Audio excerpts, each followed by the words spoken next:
kita bicara dengan generasi muda, kita punya tanggung jawab bersama-sama.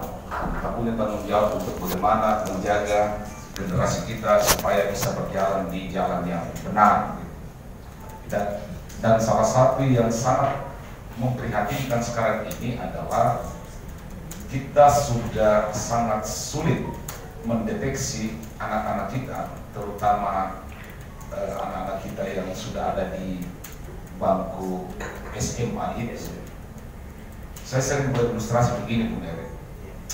Dulu itu orang tua kita, kalau kita sudah ada di dalam rumah dan kita sudah di kamar, orang tua kita sudah menganggap bahwa anak saya sudah aman.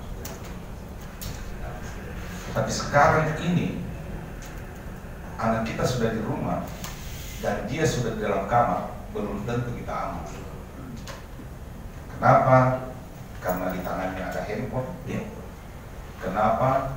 Dia punya laptop, ada komputer dan seterusnya, yang mungkin menurut persepsi kita dia sedang beristirahat, sedang tidur, ternyata dia sedang asik bermain dengan gadget menonton. Dan apa yang ada di konten gadgetnya itu kita tidak tahu karena dia ada di dalam kamar, sehingga memang butuh kerja keras dari kita semua, butuh kerja cerdas dari kita semua, bagaimana menjaga anak-anak kita. Dan saya setuju apa yang disampaikan oleh Pak Ketua tadi,